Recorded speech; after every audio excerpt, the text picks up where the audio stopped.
summer. We are here. We are studying ConLaw. We're back in it. Any questions about Brown? Any questions that we discussed last week? Okay. So today we'll have a discussion on affirmative action. But before I get there, I want to go back to Korematsu.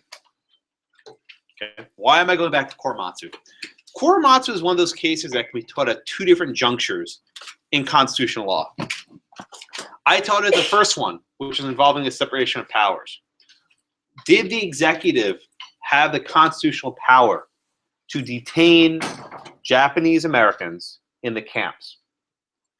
But there was a second issue which I deliberately avoided because I knew we'd get to it today, and today is that day.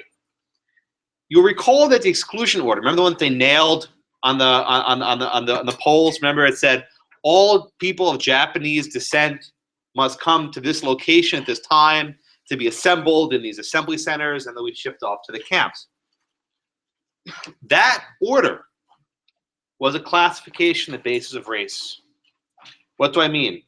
In the most simplest terms, it said all people of Japanese ancestry, even if you have a Japanese grandparent or great-grandparent, because of your race, we want you to assemble at this location at this time. Okay? You may remember, and if not, go back to your notes, it's there, I promise, that the majority opinion discusses racial classifications. And what it says is when the government classifies people based on race, the courts will scrutinize it strictly. The courts will scrutinize racial classifications strictly. And this is the beginning, I'm going to type it over here, of what became known as scrutiny. Okay. What is scrutiny, right? Scrutiny refers to how courts look at governmental actions. What do I mean by how they look at it? The same way you have a magnifying glass, right? And if you look at something very closely, you look at every little detail of it. Or if you hold something out and kind of look at it and squint at it, right? You look at it very closely. What the court has said in Korematsu is that when we have a classification on the basis of race, we will strictly scrutinize it. Okay? This is what became known as strict scrutiny. Strict scrutiny. The idea is when you have a racial classification, scrutiny, right? Scrutiny. You have a racial classification, the courts are suspicious. When you have a racial classification, the courts suspect, wait a minute, something's up. You're probably not making this racial classification for a lawful reason. And the easy example is Korematsu, right? You're excluding Japanese Americans because of their ancestry. Wait a minute. If the court acknowledged in Korematsu, and they did, trust me, go back to your notes, but it's there, that they're going to look at race strictly, how in the world did the court uphold the exclusion order in Korematsu? It was an apparent racial classification. There's not any dispute about that whatsoever. How in the world did the court uphold the classification of Korematsu? And where was I up to? This last? Okay, right there, Ariel. How in the world in Korematsu did the court, even though it was a racial classification, uphold this sort of exclusion order?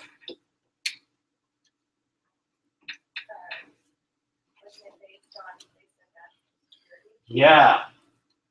In other words, the state interest was so compelling.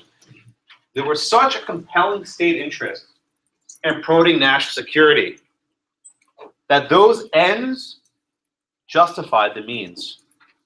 That the ends of national security was so damn important that those ends justified the means of excluding people on the basis of their race. So I want to dwell on this for a moment because this is important, right? The Supreme Court has adopted, and they haven't really stuck to it, but at least at some point, they adopted a framework of understanding the means, and the ends. Is this too small for you? I think it might be. Is this too small? Can you read this? Okay. The means and the ends of what they're trying to do. Virtually everything government does has means and their ends. So to use Korematsu as an example, right? The ends, as Ariel said a minute ago, right, is to promote national security, right? We need to keep the homeland safe, right? And then, Sandra, what were the means that the government chose to accomplish those ends in Korematsu? I'm sorry? Exclusion, right? You beat project. So basically, by excluding the Japanese Americans, right? Exactly right. Now, let's focus on this very carefully, right? The ends they were trying to accomplish was national security, right? The means of going about doing that was by excluding all the Japanese Americans. Sandra, let me ask you a follow-up. How close is a fit between excluding the Japanese Americans and promoting national security? How, like, is that like a good way of accomplishing national security? Is it efficient?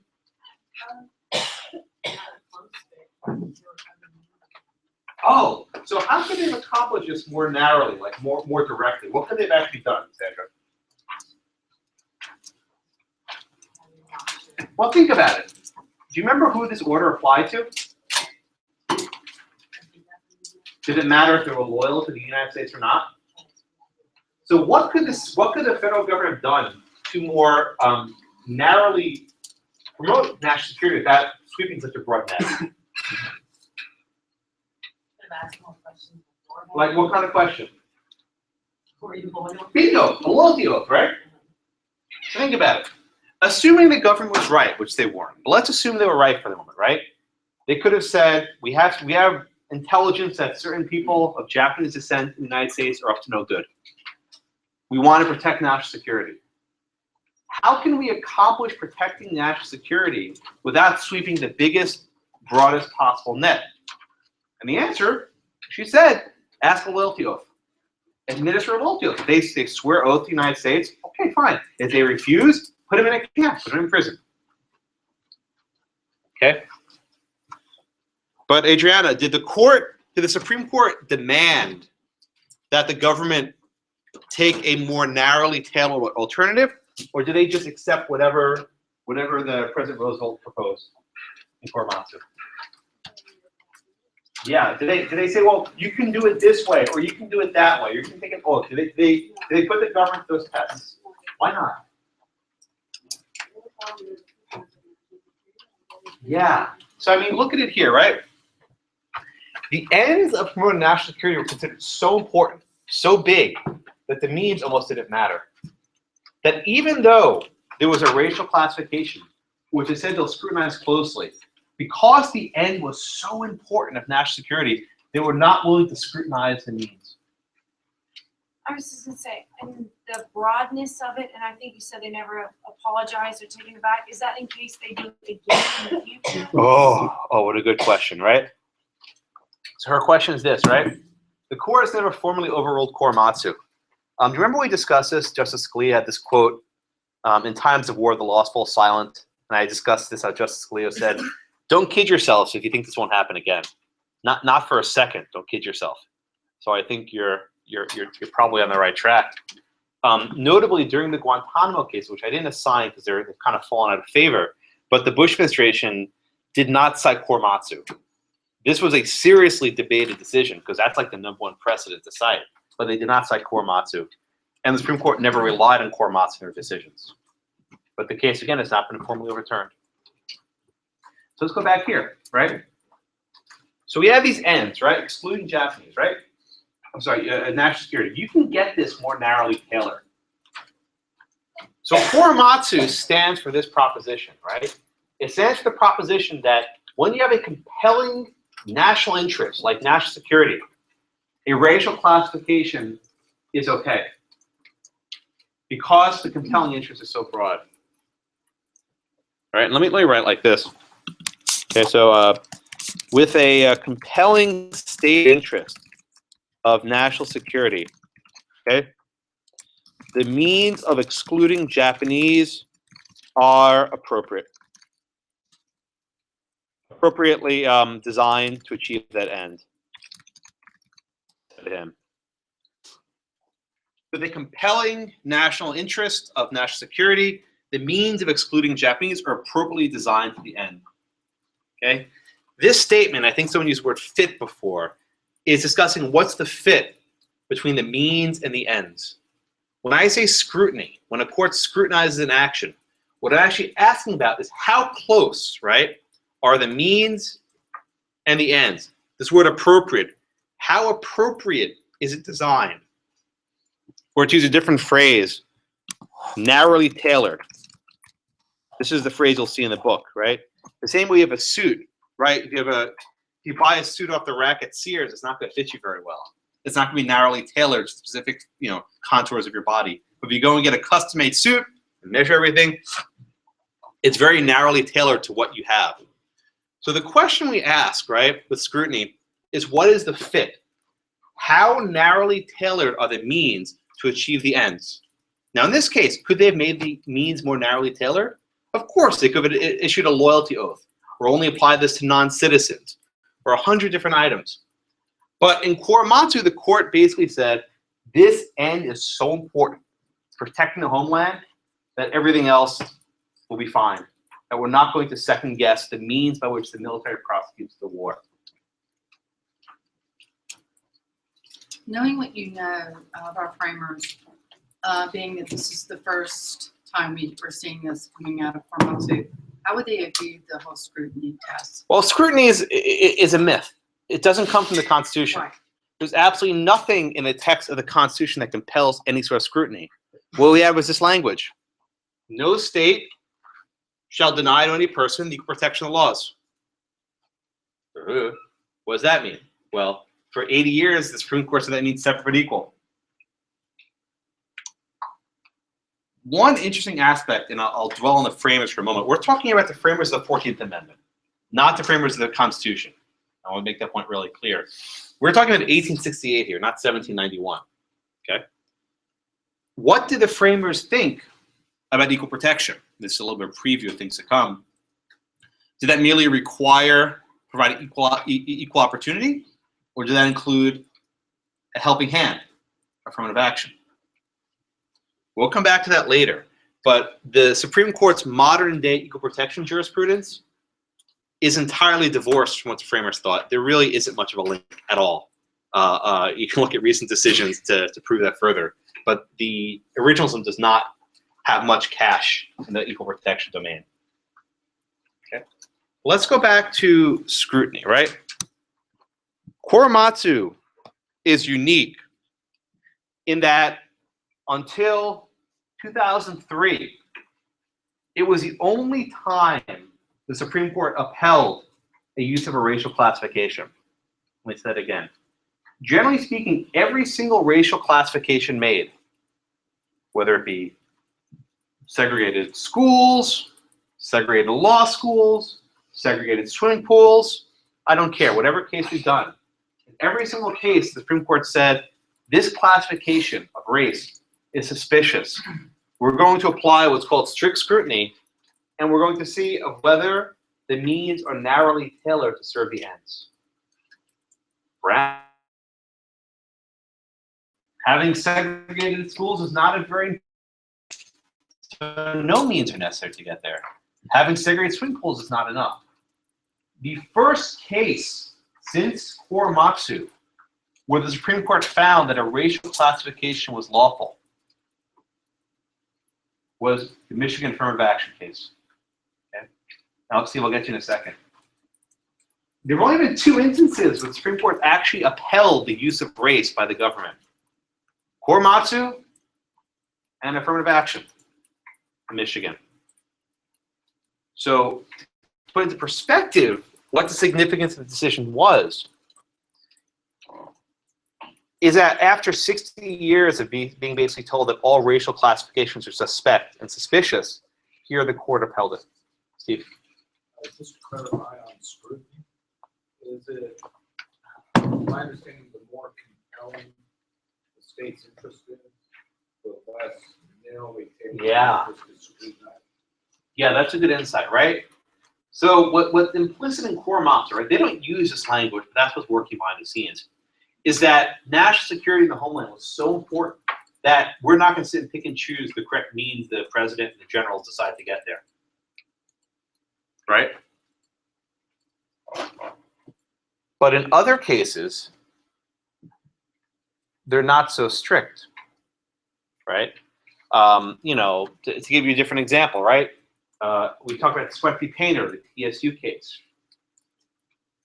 Texas says, you know what? We need to have segregated law schools. We need to have segregated law schools. Why? Well, it ensures that we don't have racial strife because, you know, if we have the blacks and whites living together, people will be fighting and there will be all this friction. Okay, so what's the state interest there? I don't know, minimizing racial, you know, discourse and minimizing racial conflict. What are the means chosen to get there? Excluding blacks from a UT law school. Are those means narrowly tailored to achieve racial harmony? Absolutely not. In fact, they're probably counterproductive to that. So this sort of idea of scrutiny, which the court hasn't really applied of late, so we'll get to that later, but it's the idea of trying to mix and match.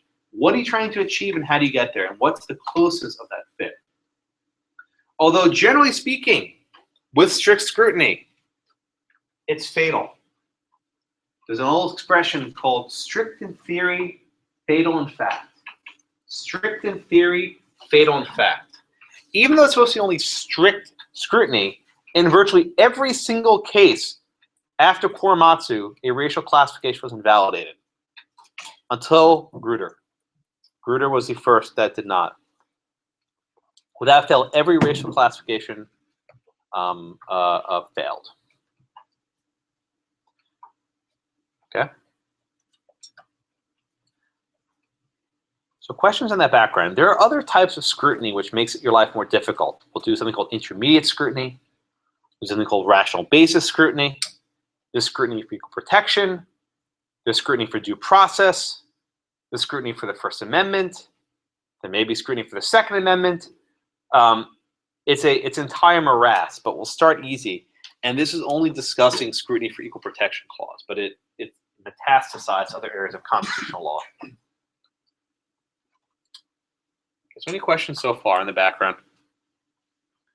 So historically, right, in the 1960s and 70s, virtually every single case that went to the Supreme Court that involved the racial classification was viewed as harming minorities. Segregated schools, segregated swimming pools, segregated lunch counters, you name it, up to segregated parking garages. Yes, in Delaware, there was a segregated parking garage, if you could believe it, from top to bottom, right? These were various laws which were aimed at separating races. But starting in the 1960s and 70s, a different species of government action emerged. And the phrase used to describe it is affirmative action.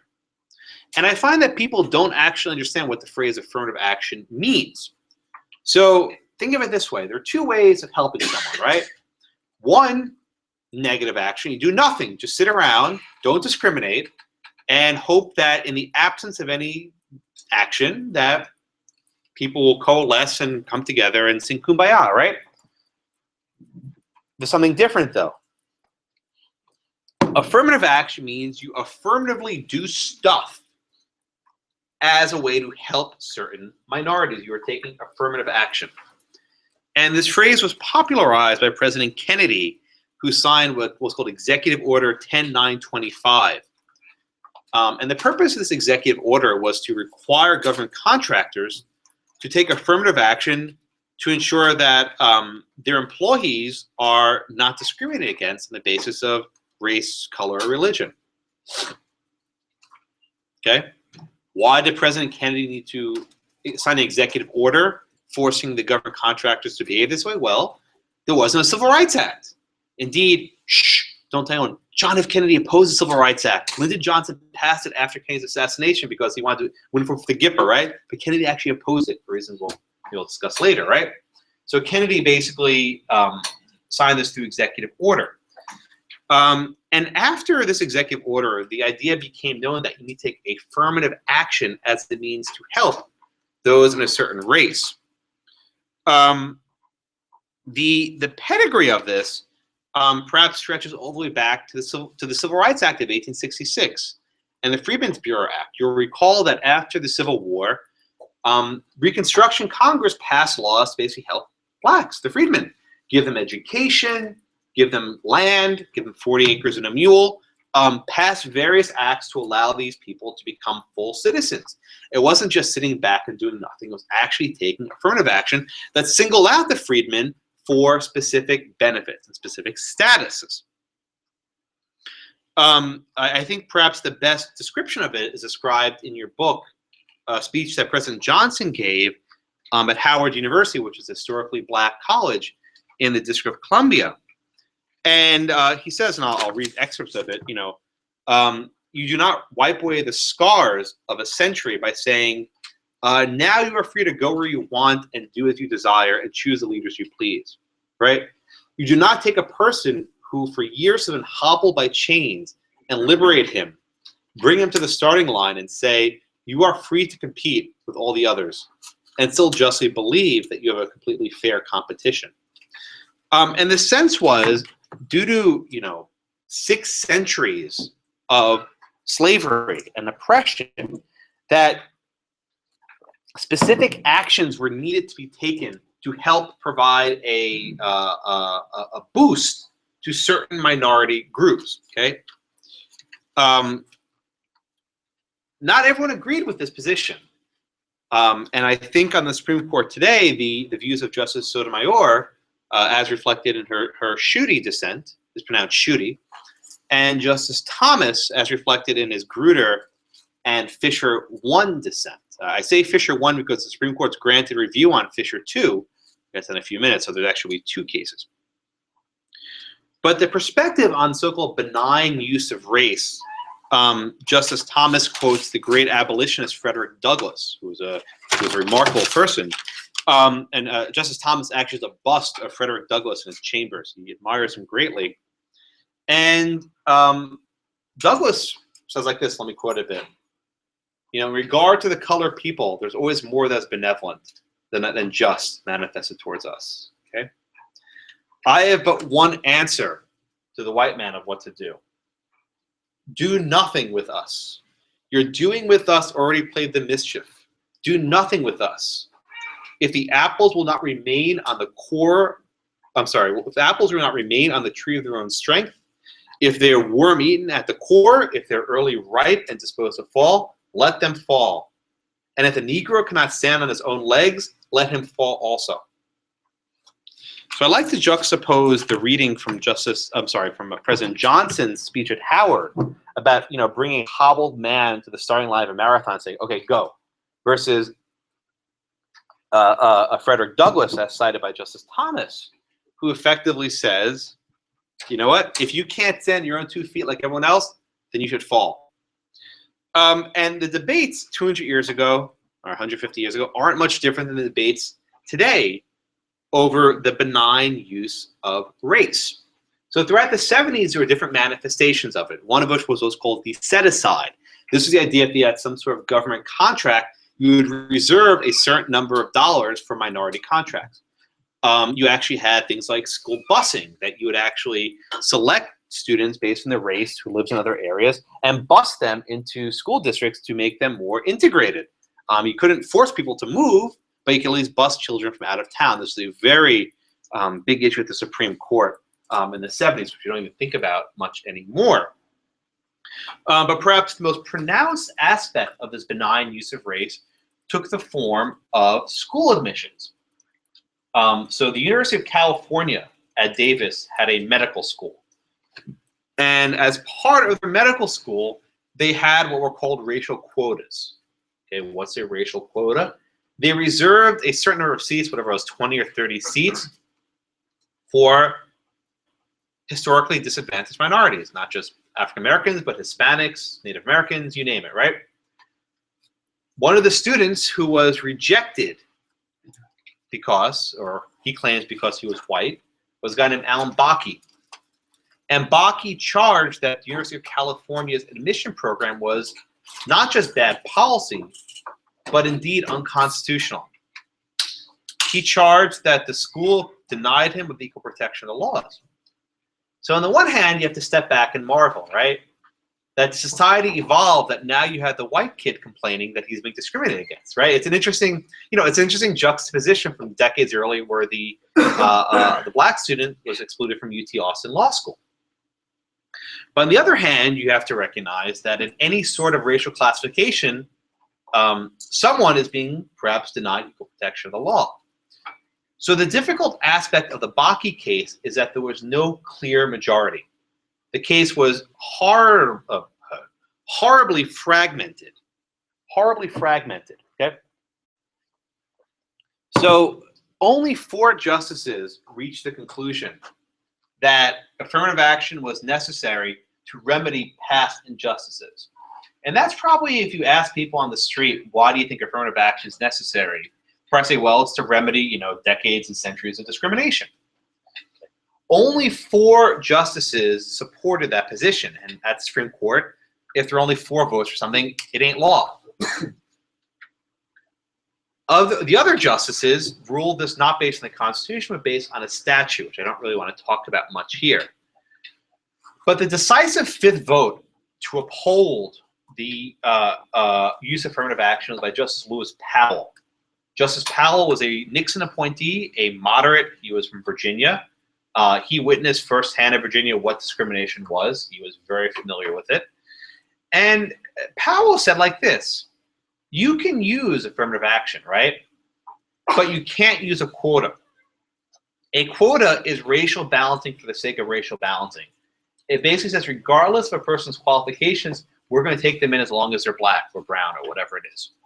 So Justice Powell's decision rejected the use of quotas. Instead, he said, you guys should do what Harvard's doing. Okay, what did Harvard do? Harvard had what was called a plus factor, where race was looked at as one of many factors. So long as race was used as one of many factors, as a plus factor, Justice Powell said it's okay. Now, in terms of scrutiny, right? What was to Justice Powell the compelling interest? This is the important point. Powell said that the ends, right? This is Powell and Bakke. That the ends were the benefits from a diverse class.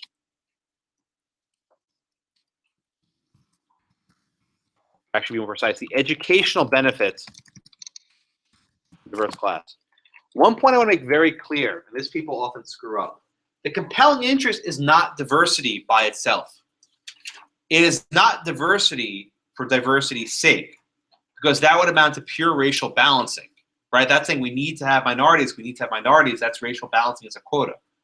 What Justice Powell said was that the ends were the educational benefits that derive from diverse classes. Okay, that's what Justice Powell said. And what were the means to get there? No quotas, but race can be used as a plus factor. Powell said you cannot use quotas, but you can use race as a plus factor.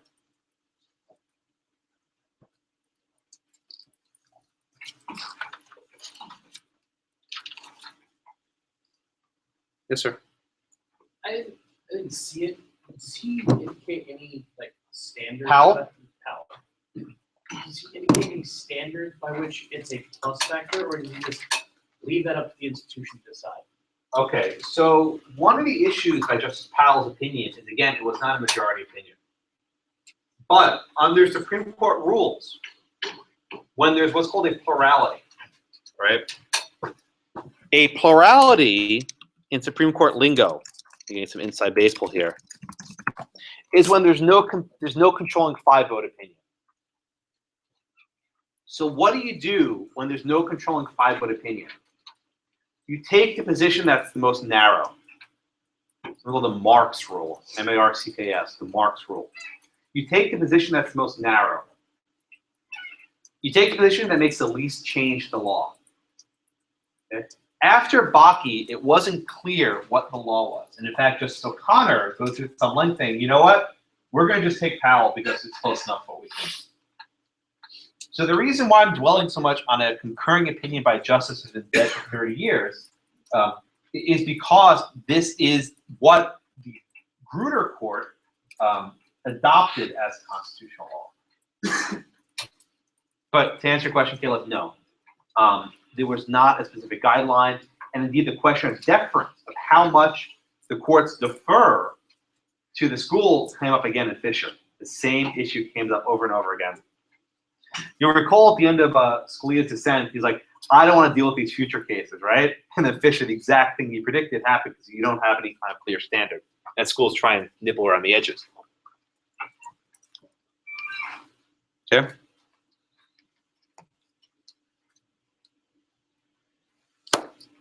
All right.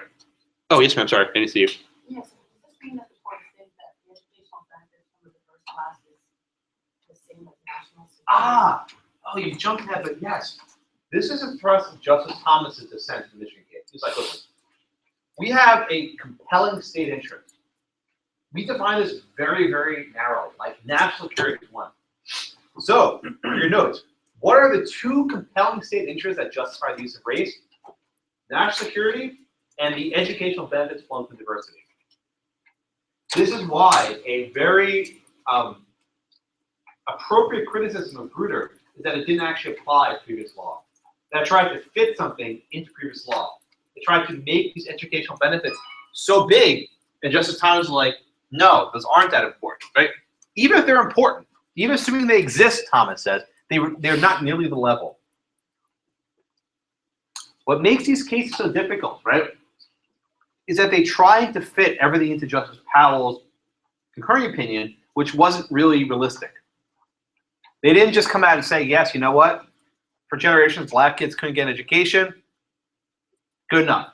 We need to remedy that past injustice. The court has rejected that. Why? We'll get there in a few minutes. That rationale only lasts so long. But the rational diversity and the educational benefits therefrom, this rationale can last for a lot longer. Maybe longer than 25 years. Who knows? Any questions before we get started with Grutter? So, by way of background, I have pictures. I always have pictures. This is Jennifer Grass, who was the lead plaintiff in Grass v. Bollinger. Bollinger was the name of the president of the University of Michigan, who went on to become the president of Columbia, and who welcomed Mahmoud Ahmadinejad to his university, among other things. There were two cases. Okay, the first case, Grass v. Bollinger, challenged the admission practice of the undergraduate university. The second case, Grutter v. Bollinger, challenged the application process of the law school. Okay.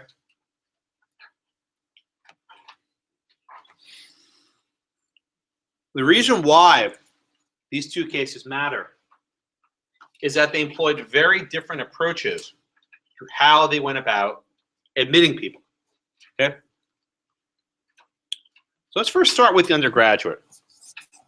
All right, Earl, how did the undergraduate institution, the University of Michigan, go about admitting people into their program?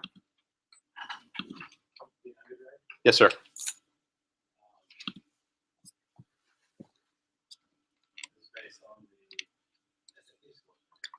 Well, SAT score and what else? What else?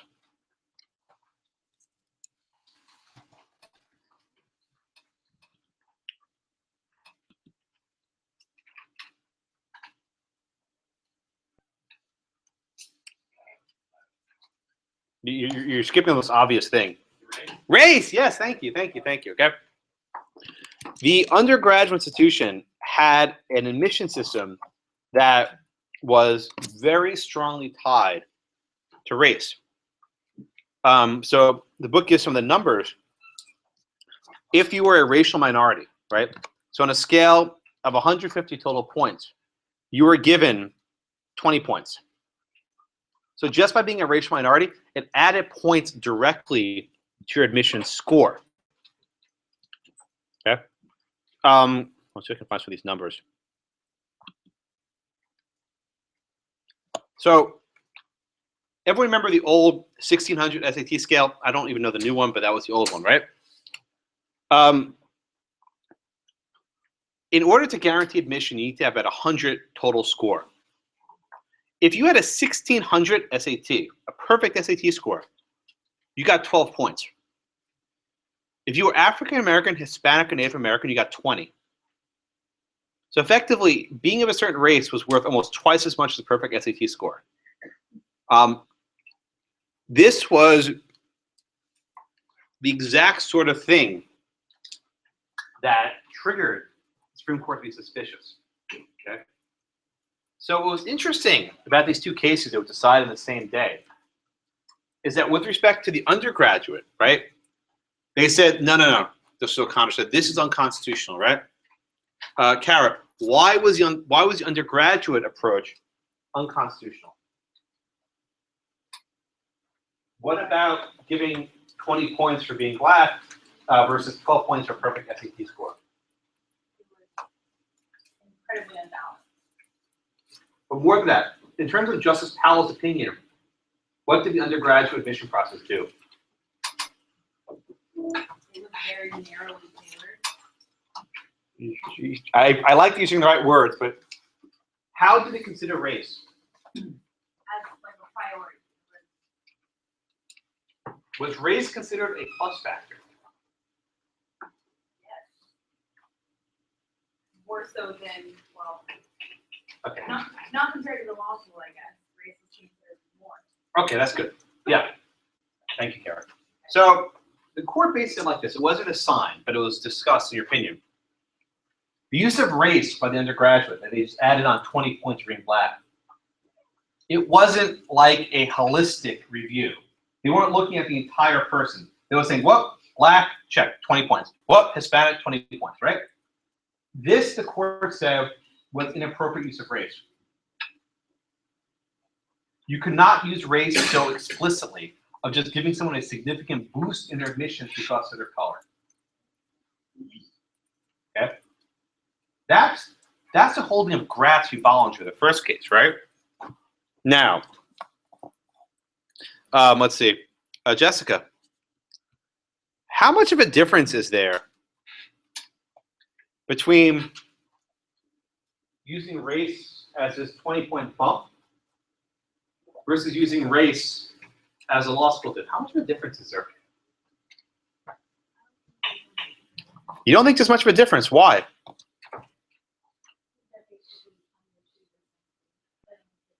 Ah, very good. So here's one of the reasons, another reason why these two decisions are very hard to reconcile, right? The undergraduate was very explicit. They were honest. Like, listen, if you are black or Hispanic or Native American, we're going to give you a massive bump. Your skin color is worth as much as the perfect SAT score. Okay? The law school is smart about it. They're more crafty. Right? These are lawyers, right? We know our stuff, right? We can read Bakke closer than the undergraduate faculty. And they said, we're not going to give you an explicit bonus, but we will factor it as one of many factors. Right? They'll factor it as one of many factors. Okay? But the fact of the matter is, and Justice Thomas goes through this in painstaking detail, is that race was a significant boost. Race was a significant boost. And people who are of certain races needed significantly lower LSATs and GPAs to get in. So one of the byproducts of Bakke, Debbie, on to you. If you're a school administrator in a law school and you're reading Bakke, right, and you want to have a more diverse class, how are you going to go about doing it? You're going to make it explicit that you get 20 points for this? What are you going to do? You're going to use the more holistic approach, right? Yeah. And I'm trying to remember if it was this case or it was Fisher where they talked about that, you were actually doing the same thing, it was just less transparent, right? Oh, beautiful. The exact rules of food. You make it less transparent. Okay? All All these cases put the use of race under cover. All these cases have the effect of making use of race less transparent. Okay? Because the schools aren't changing what they're trying to do. They're trying to hit the same numbers, right? Okay, so they can't come out and give a quota, so we'll give this 20 points. Okay, you can't get the 20 points, let's make it holistic, but based on where the grid falls, the X and the Y axis, all the other stuff, we'll have roughly the same size of the class. So this is actually the criticism by Justice Ginsburg in her dissent in the Fisher case, is saying, listen, we know the schools are trying to help these kids. Let's not be stupid about it, right? Let's be transparent about what we're doing. And even Ginsburg said there's a benefit in transparency because what we're effectively trying to do now is force the schools to go underground. We're forcing them to use race in a non-transparent manner, right? So Mildred, do you know about the top 10% plan in Texas? How does this work? It was discussed with Fisher. The way it's discussed with her, the top 10% of each public high school are automatically admitted to Texas Public University. Yes, ma'am. Is that race? Does that use race? Wrong. So I'm glad I said that. On its face, right? The top 10% is like, oh my God, that's awesome, right? Top 10%. Oh, you're smiling, right? Do you teach in high school? Yeah, I teach in high school. Yeah, tell us. Charter schools at risk. What's the name of the school? George I. Sanchez. Okay. And something that we noticed a few years back was we're having students transfer into our school. Oh. It's also private school though. Yeah. Well, let's also focus on public for a moment, right? Anyone else? Caleb, you teach at a high school? Do you see this? Do you know about how this works? Yeah, I was unaware though that there's any racial aspect. Oh, big time. I mean, So, maybe I'm just naive in that. well, sense. okay. So the fact of the matter is, in Texas, and correct me if I'm wrong, schools are, I don't use the word segregated, but they're pretty racially divided. Is that a based on neighborhood? Is that a fair? 99%. Is that a fair? Yeah. Okay. So one second, Caleb. Generally speaking, in Texas, and I'm not saying this is an actual act of intentional discrimination, right? This is not Brown. This is not trying to have segregated high schools. But in most areas in Texas, it's a Hispanic neighborhood. Kids are mostly Hispanic there. They're zoned for that. If it's an African American neighborhood, they're zoned for that. If it's a white suburban neighborhood, white kids are there. So by saying taking the top 10% of every high school, that factors in the simple fact that a lot of black high schools will have almost entirely top 10% black kids. Right? If it's a Hispanic predominant high school, the top 10% will also be all Hispanic kids. This was designed deliberately to use race without saying so. And Justice Ginsburg makes this point that even Justice Thomas doesn't need to bite at, right? That even the top 10%, which is supposed to be a race-neutral alternative, is based on race. Yes, ma'am. But it doesn't even have to be race because I know I went to private school and a lot of people our junior year switched senior year to a school that would be as white, predominantly Hispanic or black in order to be in the top 10% and Yeah. automatically get in. Yeah. Yeah. Like they would choose the schools You based can game on the system, what- right? So it doesn't necessarily mean that they're automatically top 10% are black children going in. Or Hispanic. But for the most part, when this program was designed, it was designed against a backdrop that a lot of the minority high schools would. This is the path of getting people in. By the way, the reason why Texas instituted the top 10% plan was the Fifth Circuit Court of Appeals in a case called Hopwood ruled that Texas's affirmative action program was unconstitutional. And from 1996 till 2003, UT Austin had no affirmative action program. They only had the top 10% plan. But after Grutter, they brought it back and they basically copied what Grutter had, which makes the Fisher case even more interesting. Michelle's hand up? No, sir. Anyone have a hand up? So before I get too far into the constitutional law, I want you all to appreciate the fact is that so long as schools are intent at using race to admit, they can do so transparently, which is what the undergraduate did, and just add a bonus. Or they can do so non-transparently by saying holistic, or they can do it really non-transparently and do this 10% business, which is effectively picking out the top 10% of various Hispanic and African-American high schools in the state of Texas.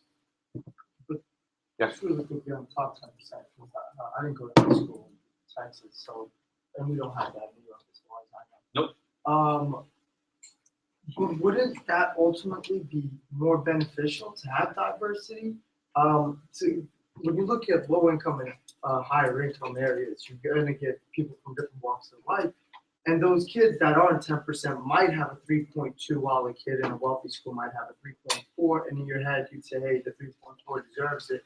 But the 3.2 might have put more of an effort in to get that schoolwork done and might have worked harder overall for it. So doesn't that kid actually deserve it more than the other one? Right, so the question here, and we're going to get to this a little bit later, I want to get to the ConLaw first, we'll do the policy in a bit, is sure, it's helping people, but involves racial classification, which 14th Amendment doesn't allow, right? All these discussion of helping certain people who work harder, these are all good policy points. One of the aspects of the 14th Amendment is it takes these policy decisions and brings it into the constitutional realm. So it's not the Board of Regents of UT deciding this, but it's Justice O'Connor, right? And Justice Kennedy deciding these sorts of issues, right? So let's actually, I promise we'll get back to that later, but let's actually walk through the opinion a little bit. So Kathy, how does the court understand the law school's interest? How does the court understand what the law school's interest is in this case?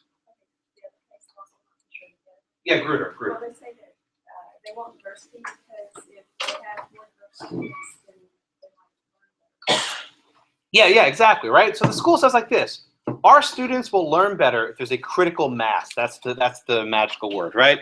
If there's a critical mass of certain minority students in the law school classroom. And we discussed a little bit with Berkeley the other day, but it will, eliminate stereotypes. It will bring different exposures. It will give people knowledge they may not otherwise get. So the entire discussion is that everything stems from the benefits that flow from diversity. If you notice, the school was basically parroting Justice Powell. They were trying to design their policy to fit very closely with what Justice Powell said. Again, these are smart law professors. These aren't adults. Okay. Now, Pam,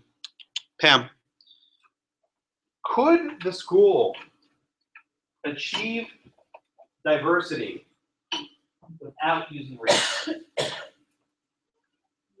How?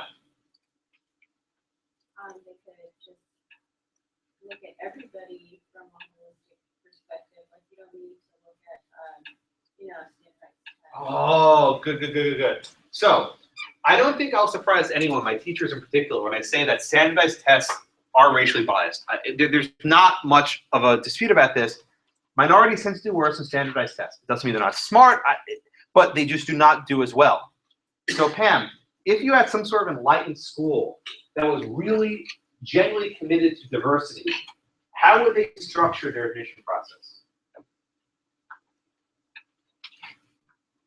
Well, That was their top priority. Priority numero uno. How would have they? to look at like every single aspect of every person. Do you think they would weight heavily the LCT and the GPA? No. And this is the point that Justice Thomas raises, which I think the majority has no response to. Okay? And I think someone said before. Okay? We're talking here about a compelling state interest, right? This is to quote Joe Biden, a big effing deal, right? This is a big thing. Right? He said that tonight Obamacare was signed. I burned in my retina, right? This is a big, March 23rd, 2010. So this is a big deal. This is a big deal, right? If the educational benefits from diversity are so important, then certainly the school could obtain it by other means. And I think Pam is exactly right. Dropping the racially discriminatory tests, SAT, LSAT, ACT, whatever else, right? If you can drop these tests, that would ensure you have a more diverse student body. Why? Because your admission standards would comport with where various minorities fall. And the example that Justice Thomas gives is historically black colleges and universities. Generally speaking, the HBCUs do not have very rigorous standardized testing regimes. That's not what they're trying to do. They're trying to provide an educational forum for various minority students, and they do a damn good job. TSU is a good school. Gene, good school? Yeah, it's a good school, right? Howard is a good school, and they serve very important purposes. But the goal is not to have an elite credentialed ranking. So Justice Thomas explains it like this. The school wants to have their cake and eat it too. On the one hand, they want to have these elite rankings, and you guys know how the rankings work. It's based on median LSAT and median GPA, right? When our law schools rank, it's based in large measure on how good you are. So if we want to go up in the rankings, we have to take more students with higher grade. That doesn't mean you're smarter or anything else. That's how it's measured by the U.S. News. So Thomas says, if the school is really committed to diversity, they can sacrifice prestige. But they want to have both prestige and diversity. So they use and they employ these racially discriminatory tests, while at the same time talking out the other mouth and saying we need to have more diverse candidates. Marco, how does this fit in with our idea of scrutiny, right? How does this fit in with scrutiny of that, narrow tailoring? Is the use of this holistic method narrowly tailored to achieve the goal of diversity? In other words, could the school achieve the educational benefits of diversity with more narrow tailoring?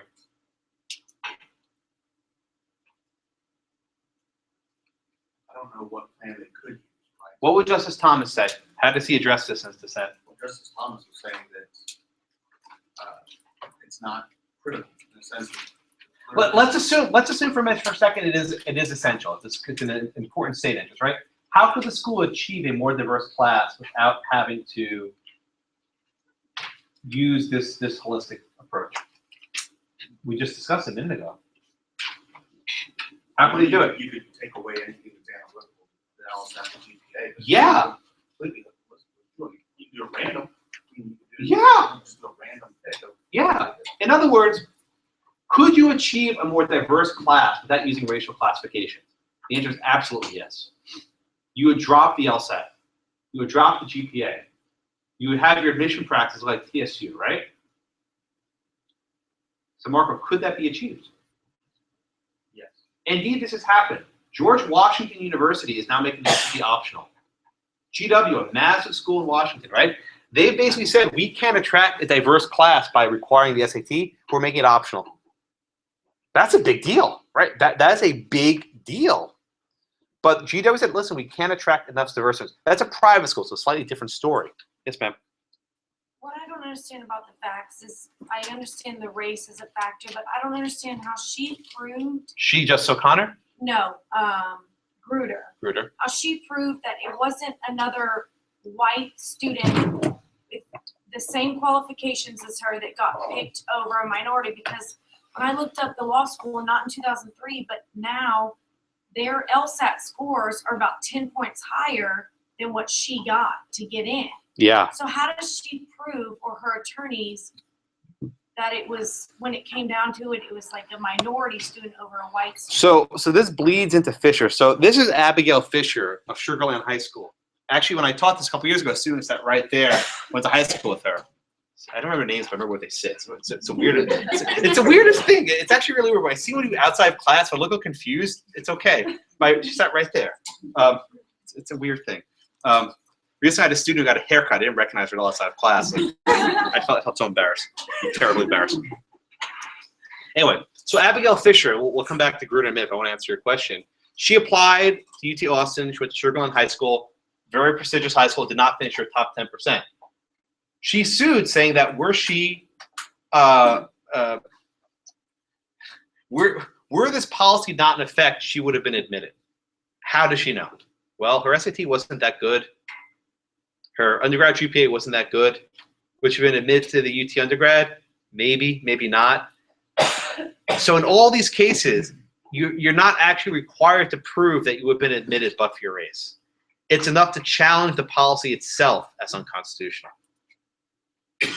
You're still looking at me quizzically. I just feel like that opens it up to like a floodgate of litigation where if I don't get in somewhere, even if I don't have the qualifications, I can say I'm white, somebody else got in over me. Well, that's actually been the nature of every single affirmative action case. Alan Bakke didn't get to UC Davis Med School. He said I would have gotten it if I was white. Or like I could see if she had the exact qualifications. Yeah, but even then, right? Holistic. Maybe she didn't have enough extracurriculars. Maybe her letter recommendations were bad. Maybe her essay.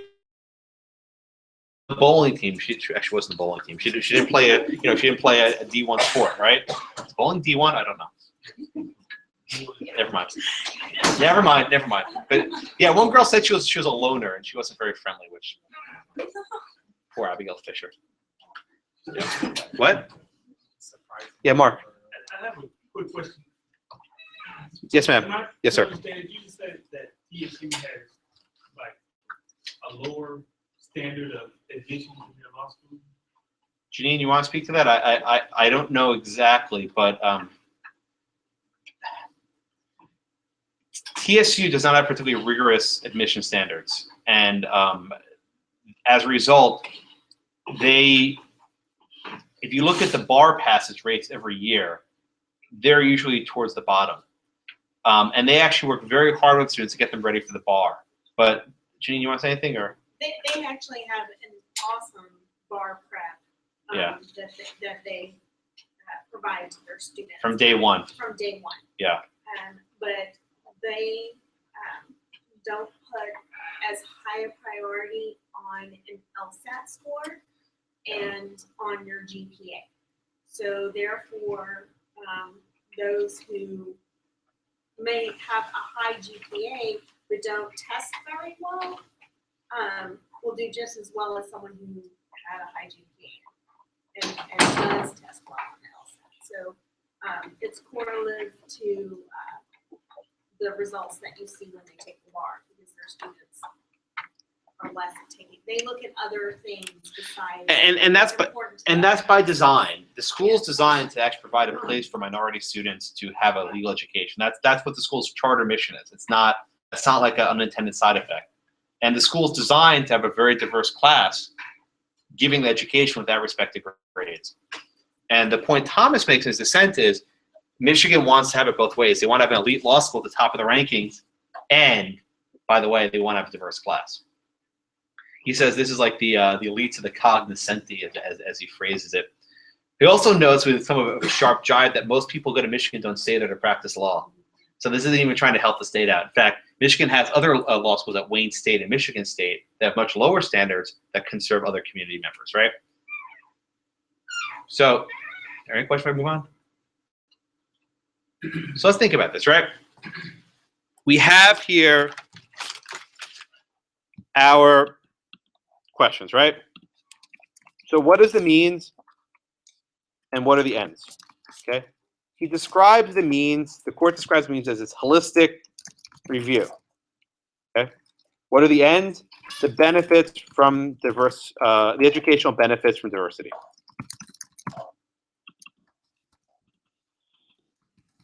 Okay. And we've discussed this, but I'll clarify a little bit.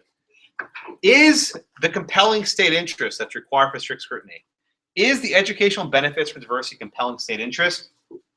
Well, no, they're not. But does the court pretend they are? Yes. This is not to say that the court's wrong, but this represents a shift in doctrine, right? The sorts of compelling state interests that were historically considered were very, very important. Educational benefits do not satisfy. Is this holistic review narrowly tailored to serve these compelling interests? I think we all said the answer is no. If the school is actually interested in having educational diversity benefits, they can drop the LSAT, they can drop the GPA, they can drop these rigid requirements that are perhaps discriminatory. But in fact, the university wants to do both of these things. And that's what's been bothering me, is that narrowly tailored seems to imply a strict or rigorous set of standards by which to judge or assess those qualifications. But holistic review is like a whitewash term. Oh, but perhaps a poor choice of words. Poor choice of words. Why? But it just seems to say, like, pay no attention to what's going on behind. Yeah, it's like Oz, right? Pay no attention to the man behind the curtain, right? Wizard of Oz. Yeah, I think your sentiments are on the right track. So this is not to say that this is a right or wrong case, but what it effectively says is this case doesn't fit in with previous doctrine. I think that's what your takeaway has to be, right? The court seized on affirmative action as like, you know what? This is maybe too important to change our doctrine, so we're just going to fudge it and, jam the square peg into the round hole, right? So Elizabeth, back there now. Elizabeth, see, when you move, I get confused, right? Elizabeth, why do you think the court was so compelled in Grutter to make this use of race okay. What do you think was driving Justice O'Connor in this decision?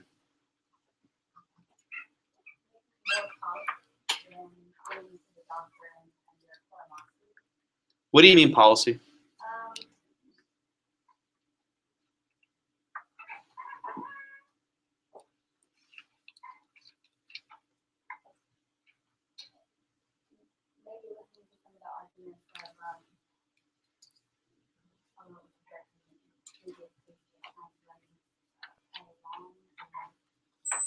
Well, okay, so but the court did not accept that affirmative action is useful for remedying past wrongs. They rejected that. So then why do you think they ruled the way they did? Let me see this. How long does Justice O'Connor think affirmative action is going to be needed for? Yeah, 25 years. Did anyone like look at that weird? Like what the heck does that mean? 25 years. I have somewhere on my blog a countdown. It's been ticking now for almost 6 years. And actually, a funny story. So when Fisher was argued in 2013, Justice Scalia said to the lawyer, "So, 2028, huh? Is there affirmative action beyond 2028?" And the lawyer's like, "I don't think that was a holding of the case." And Scalia's like, "Sure it is, right? There's a clock. It's 16 more years to go." Elizabeth, why do you think Justice O'Connor put in that 25-year clock, so to speak, in her opinion? What do you think she was getting at?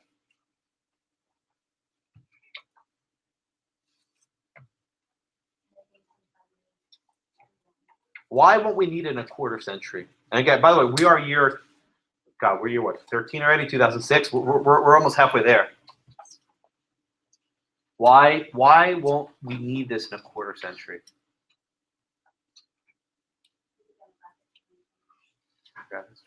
Renee, what do you think? Why do you think Justice O'Connor closed your opinion with this 25-year clock? I think it has to do something with President Johnson's commencement at Howard University. Okay. Where, said that we can't just let them go out and based on their history. And what the opinion this court was that at that point we're going to be like in an even playing field. Everyone's going to be at an even playing field. So in fact, even though the court didn't accept that we need to make up for past differences, what are they actually ruling based on? Right? What? In other words, is the compelling interest here actually the diversity educational benefits? Is that actually what's motivating the court here? Well, so I think they mentioned they didn't use the force. That's my quota. Do you think that this is the actual compelling interest that's motivating the court here in their ruling? What do you think? Steve, want to take a step? I think Scalia is right. Scalia. Okay, what does Scalia say? That this is today's decision is locally defined, prolonged controversy. Yeah. So Scalia says like this, right? Today's decision challenges even the most gullible mind. He's like, you have to be stupid, right? Scalia has a way with words. He says, look, the compelling state interest here is not this educational benefit, but it's interest in maintaining a prestigious law school.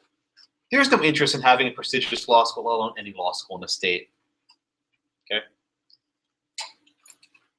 What's really pushing the court here is perhaps a recognition, I think Renee was on the right track, that race relations perhaps are not where they want them to be.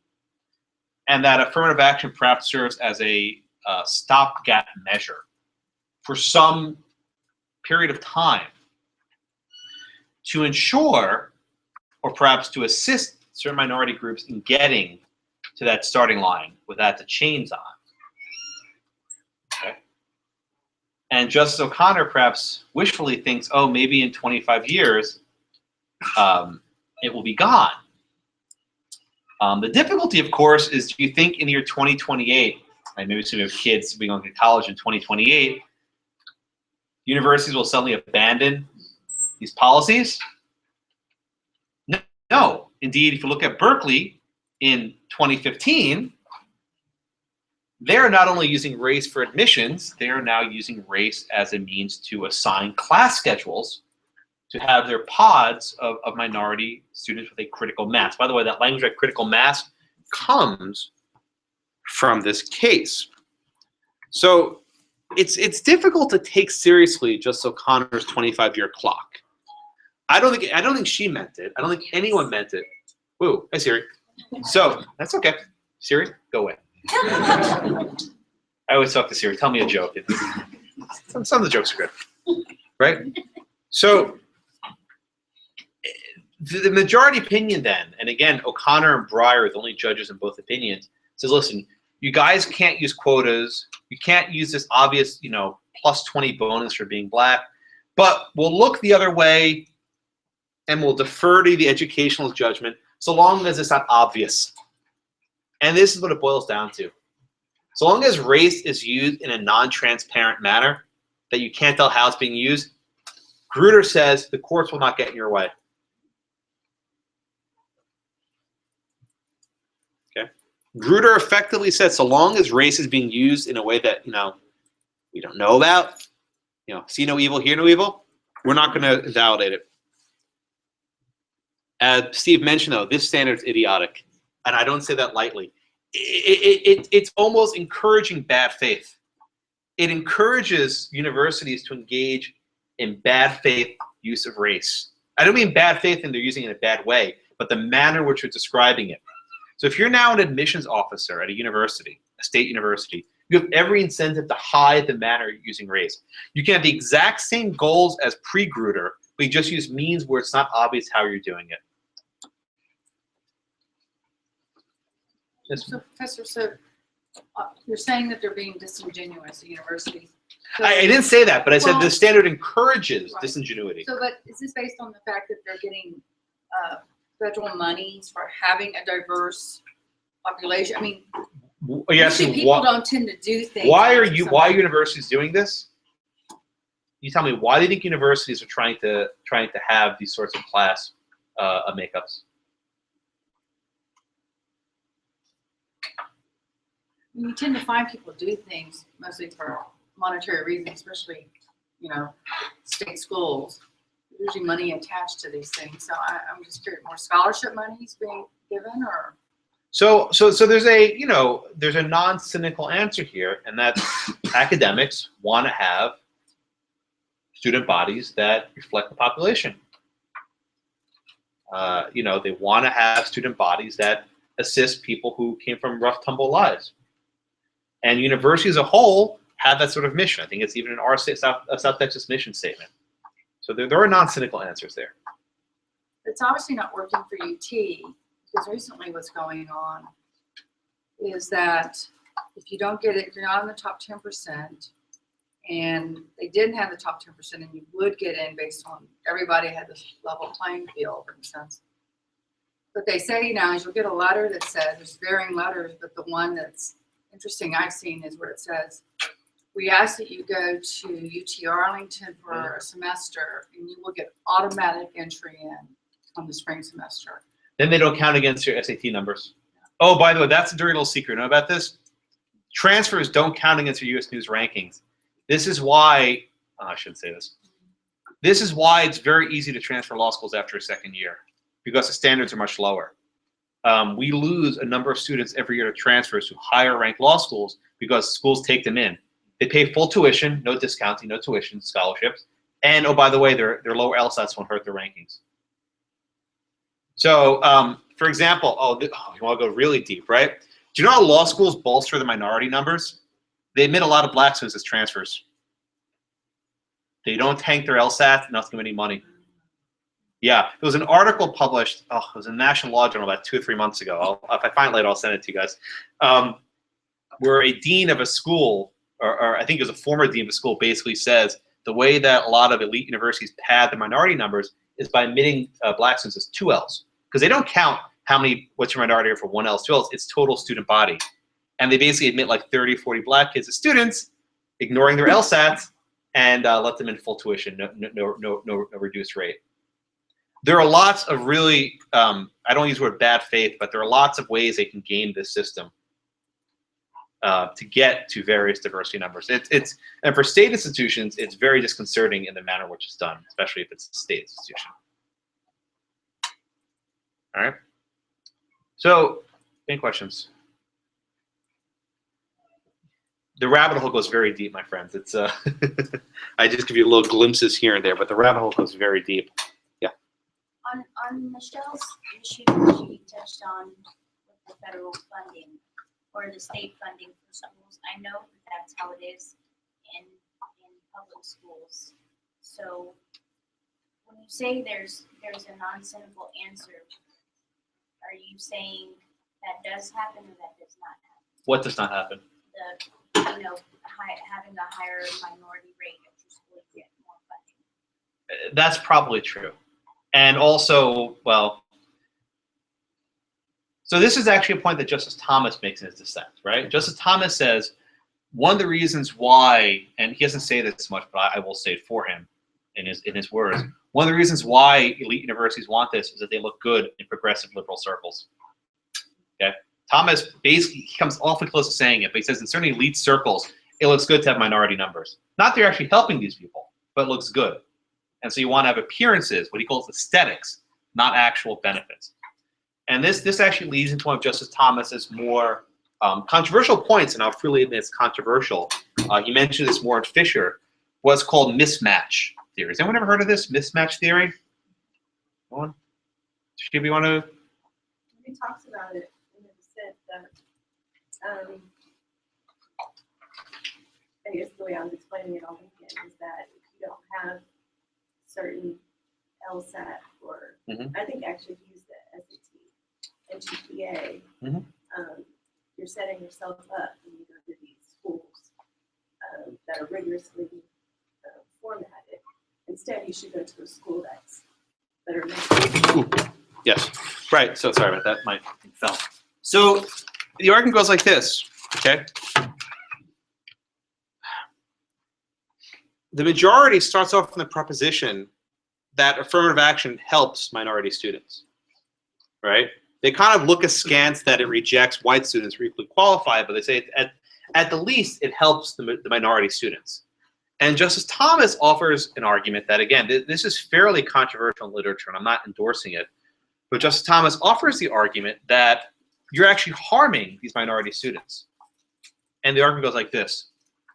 Admitting a student to a school where he's mismatched, that is, he is much lower credentialed than his colleagues, sets him up for failure.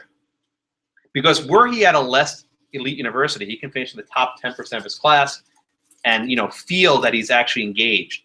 But if he's academically mismatched, the kids around him are much smarter than him, much higher credentialed, etc., he won't be able to perform at a sufficient level, and he's more likely to maybe not graduate in a tougher degree like engineering or something else, and that in many respects this mismatch gives an empty promise to the minority applicants because it puts them in a position where they can't succeed. And I think I mentioned this before, but Justice Thomas is speaking from some personal experience.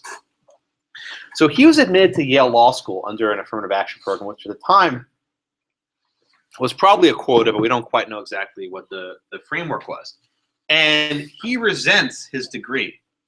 Okay, he sees his affirmative action as putting a stain or a brand on his diploma. In fact, for many years, he put a cigar sticker on his diploma because that's how much he cared about it. He actually only recently had a coming together with Yale like 2 or 3 years ago, but for years, he wouldn't even hire a Yale law clerk. He boycotted the school, basically. He hated it. He eventually came around, but like the last 3 or 4 years. Thomas says when you have this, it marks minorities with a badge of inferiority. That now whenever you see a minority in a position of any power, you don't know if they got there on their own or if they got there because of some sort of affirmative action preferences. And Thomas writes, on the balance, on the net, this is a negative for minorities. It doesn't actually help them, and indeed it hurts them. Now, this position, again, is fairly controversial, and I mean, an easy one is the entire nature of judging people based on their SAT scores is premised on the SAT scores being valid, which the premise of Thomas's original opinion is that SAT scores are invalid. So you're using perhaps inaccurate measures to compare people with different credentials. This debate goes on, but Thomas raises this, and when a Supreme Court justice raises these sorts of issues, they gain a very strong salience. Okay. Questions on Justice Thomas's dissent. There's a lot to think about there, and he's, for whatever you say, he's a very thoughtful guy, and he gives you a lot of things to consider. Whenever I read his opinions, I always come back thinking about more. Yes, ma'am. That's okay. You don't have to. No, not with you, but with him. Oh, that's quite all right. You don't have to agree with anyone. So I was reading the, I know we're going to talk about this case, but the Fisher? case, Fisher or Schuette? both of them. Okay. So the Grutter and Fisher case. So in the Fisher case, Thomas says that basically students who go to HBU perform better. Uh-huh. So, and then in the Fisher case, he says that the case where collective bargaining to get more teachers of color to teach, they kind of rejected that opinion. And his thought, I don't know if it was his thoughts exactly, but he brought that up to say that that type of environment doesn't really have a significant role in how well a student does. But to me, that's inconsistent with the notion that if they're doing better in HBCU, so you say, and having teachers the same diverse background doesn't impact them. I don't know, it just seemed inconsistent. Okay, so the case you're talking about, the second case, was a decision where a school district wanted to hire more minority teachers for the goal of having minority role models for students, right? Do you remember at the outset, before you read, there was a fake case from New Jersey about they had two teachers of fire, a black teacher and a white teacher, that had the same seniority, same everything? It's along those same lines, right? What happens if a school adopts a policy to hire more black teachers with the express purpose of having a more diverse faculty, right? Okay, so what is the end in that situation? The end is, again, the sorts of benefits that would flow from having a diverse faculty, not a diverse student body, but a diverse faculty, right? In that case, the court held that the use of race, an explicit racial set aside, was not sufficient to get to that end. It wasn't narrowly tailored enough. So I don't think your point is very sharp, but I don't think Thomas was making exactly that point. The point he was making is that there are other means of achieving this sort of benefits without having these elite universities. I have a hand somewhere here. Yes, sir. Very difficult, but the premise that you're going to achieve diversity without reality. Because diversity, race is part of diversity. So if you take everything else off the table, you don't end up with diversity. You don't end up with race.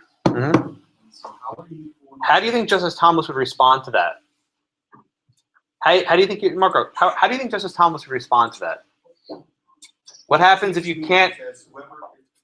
Whatever system that you pick up LSAT, SAT, LSAT, and then the GPA, whoever wins, regardless of race, whoever wins. Well, look at an HCBU, for example, right? They don't have, like Janine said, they don't have strict SAT requirements. How does the student body shake out? Right? It's possible to have an institution with certain minorities without actually looking at race. But the way to accomplish that is to get rid of the factors that are elite and that perhaps people want to go to elite school with favor, right? And I'm not trying to diminish TSU. They do a good job with students. They work very hard. They're actually known nationally for this. They work really hard with their students to make sure they pass the bar. But they're starting with students with less credentials. So I think what Thomas would reply is that you can't have both, right? If you want to lead school, you can't have the compelling interests of race because you can't achieve with an elite school. Now, that distinctly raises the possibility that elite schools, they will not have a critical mass of diversity. They will not have enough minority kids in the class. For example, in Berkeley, one of the issues I didn't discuss, but in Berkeley, under what's called Prop 209, California schools cannot consider race.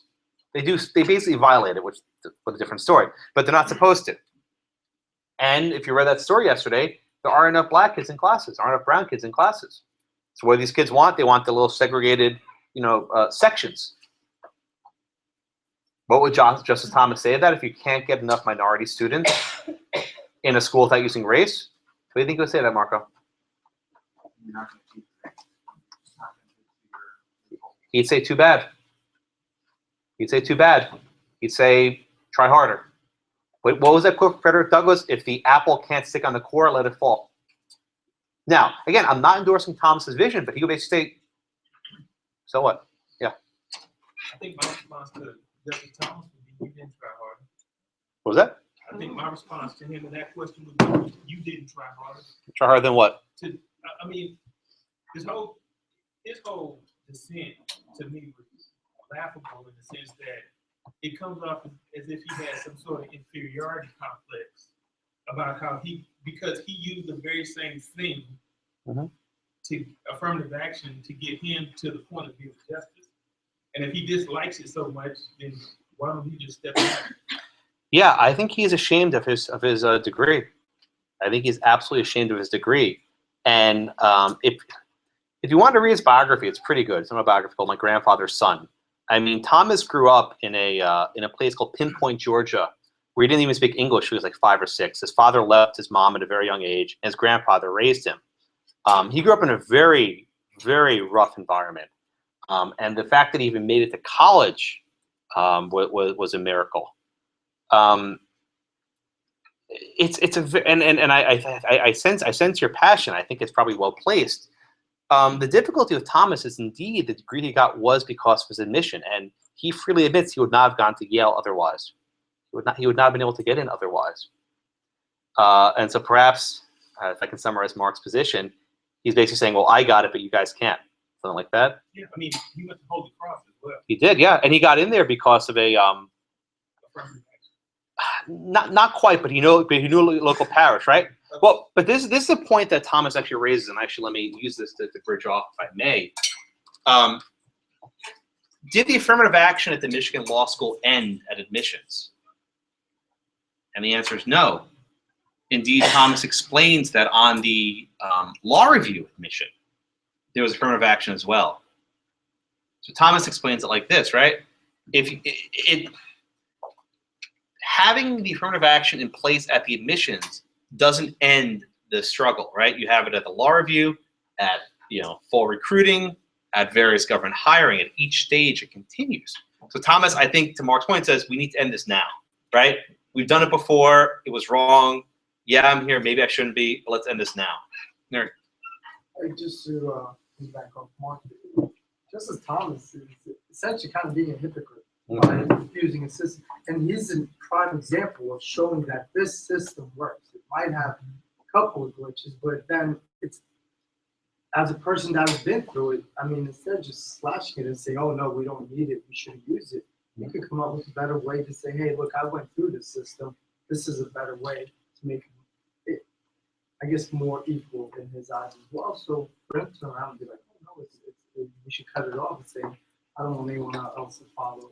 Well, in fairness, Justice Thomas, he probably doesn't feel that it benefited him. I mean, perhaps it benefited him that he got this job, but he feels that people look at him as an inferior when they come up in the court because they don't know if his degree was worth it. 1, 2, yeah. I can understand that's his point of view, but as a teacher of like a majority Hispanic school, I actually had this conversation with a 4th grader today. He said, whatever, he was frustrated, and I said, I was in 4th grade too. I hated school too. I became a teacher because I wanted to help you learn. I hated 4th grade. I hated school. My mom was a teacher, whatever. And he goes, you didn't have it like me. Because it wasn't hard for you. He's 4th, 10, whenever you get it. But he's right. Because my 4th grade was a lot different than his. My parents were educated. My mom was a teacher. Both of my parents had advanced degrees. So he comes to school at a disadvantage in the same way that Justice Thomas did. Now, he sees his Yale degree as a black mark because he says he doesn't earn it. But if you start here and you get here, it's a form of equalization. And I would argue that millions of children seeing him on the Supreme Court is a huge boost for race, for children and people who thought they could never go to college or do anything positive. I mean, maybe he says he didn't earn it, but he did something. He was able to get in as a minority. and other minorities weren't. He earned it in some degree. I mean, I think there's a sliding scale. When I look at my students, we have a test that we give them when they come in to determine their English proficiency, and there's a picture on there of a woman standing over a churn. Over a what? Over a churn, a butter churn. Hispanic students have no idea what a butter churn is. They really don't. I only know it because I grew up in a family where we read stories and looked at old books, and I could say, mortar board, pestle, mortar and pestle. Nobody has a clue what those kids are. They come in and we say, oh, they have no English proficiency. You're not asking them culturally relative questions. So Funny aside, but city kids don't do only SAT because there are lots of questions about animals. And city kids don't know about animals. I remember one Sunday, this is this type of animal, a doe, and a deer, a fawn, So I think the reason why it's really hard to go along with the theory because I'm along with what Marcy's saying, and kind of along with what she's saying, there's no way that, for example, I'll pick myself, that I could say I didn't deserve to get into Yale. For the simple fact that obviously the grades are there, the whatever it took to even to even be considered. So this notion of he didn't deserve it or he feels some type of stain, it kind of goes along with, I think it was the Plessy case or maybe it was the Goodhouse case when they said that you can't change social policy. I can't change whether someone is going to look at me and assume that I'm here for reasons only because of my race and not anything else. So I don't know. So the argument that he's making, to me, it's I don't know. I don't call it pathetic because it's a little harsh, but to me it's pathetic because he earned the ability to go to Yale regardless of his race. Yes, that may have played a factor, but there's no way that I can compare myself to him, or a lot of people can compare themselves to, a justice and say that, oh yes, I could have gone to Yale too based on that. Okay, who knows? Actually, I don't think Justice Thomas is saying that. I think he's just saying there's a better way to get to this. Michelle, this way. I'm sorry. By the way, again, I know you said that. always look I forward. think he's saying there's a I think Thank he's you. saying there's a better way to get to diversity. And the reason why, I don't know if people understood what I was saying, the letter that UT is sending out now is saying you have automatic admission because we know the top 10% we're letting in. We know 50% are going to fail. They just fail outright. So We got people waiting, knowing that we're going to have vacancies. So which is a sad state. right, yeah. So I don't know anything about that number, but Thomas does address the point more broadly that if you admit someone who's not academic credentials, likely to fail out, and effectively the top 10% is admitting people who would not otherwise get in, and they're very likely to fail out. Gil? I think Thomas is. I mean, he says it in his book, quotes a section of it, where he says that when he got to Yale, he didn't feel that he was admitted solely on his race, but based on that being a factor, right? He immediately felt that he was always going to be looked on as inferior, as somehow different from every other student that got in, because race was a factor, right? Even just a factor, it affected his identity as a student. Berkeley's saying the same thing. Those students were saying that they feel victimized almost by being the only African-American student in the room, right? They feel anxiety, they feel stress. And I think Thomas is simply saying that factor caused him to then take classes that none of his classmates would take, to overload, to get special permissions, to prove himself beyond any of the things his classmates would do, right? So I think what he's saying is just that, like you said, that there's a better way to do it than. So I think with this discussion, I appreciate your robust, passionate comments reflects is that this is a tough issue, right? This is a very difficult policy, societal issue, which raises the question, which we've asked many times, is what role do the courts, if any, have in interjecting in this issue? And I think this is what Justice O'Connor was basically getting at, saying, listen, we need this. So one of the most important briefs filed in the Grutter case was filed by a number of retired generals. And the general said like this, this was one of the most important amicus briefs of the last 25 years. And the brief explained like this: We cannot recruit a diverse military if we can't use race. Between ROTC and boot camp, if we do not give racial preferences, we cannot have a diverse military. We cannot have a diverse fighting force. And this brief, which was actually cited in the Grutter opinion, had a lot of weight because was it national security, whatever is up there, right? If the government can't use race in this context, we're now putting our military forces perhaps in jeopardy if they can't have various aspects of racial harmony within the ranks. And I think O'Connor she was a state legislator. She's always trying to find the compromise. I think O'Connor's decision reflects this, saying, listen, we realize that this doesn't really fit in with our doctrine. We're not going to change our doctrine, so we're just going to, brush this one off. And hopefully this problem by itself goes away. Hopefully that we reach a state in society where the universities won't need to use these sorts of programs. I think that was her aspiration. I think I started the question off with what's this 25-year clock. I think, if we can get into her head, that's what she was getting at. That we won't need this, that the democratic process itself will figure out a way of not needing this in a quarter century. Okay? Any questions on Grutter before we go into Fisher? So what makes Grutter problematic, and when I went to law school, Grutter was done. I mean, Grutter was decided. I remember, Grutter was Grutter. And after Grutter, Michigan said, okay, great, our policy is a gold standard. And UT Austin, which had not been allowed to use affirmative action, that's why they have the top 10, they started using this sort of holistic review. Enter Abigail Fisher, right, the girl up here from Sugar Land. She sued. Actually, she went to LSU, and she was complaining how LSU was a much worse school, and all my LSU kids were always very upset at her when this happened. She actually got a job, Goldman or some investment bank, so she made that okay for herself, as it were. So Fisher sued, and she basically claimed that she was discriminated against, and the UT Austin affirmative action policy is unconstitutional. Unsurprisingly, the lower court upheld it. And the lower court upheld it, saying, you know what, this is just like, Grutter. Basically, UT copied almost verbatim Grutter's plan. Okay, but then something funny happened, right? The Supreme Court granted review. This wasn't expected. And what makes this even tougher is that there were only 8 justices. Elena Kagan, who was then the Solicitor General, recused because she was involved with the case as a government lawyer. So there were only 8 judges, and 8-judge cases don't work out very well.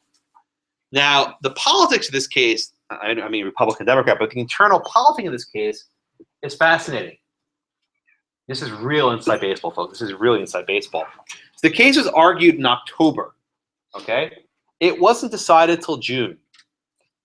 What the heck took so long for a decision that was 7-1, right? There's only one dissent. It was 7-1. Thomas concurred, right? What took so long? So this is actually piecing together from a number of reports.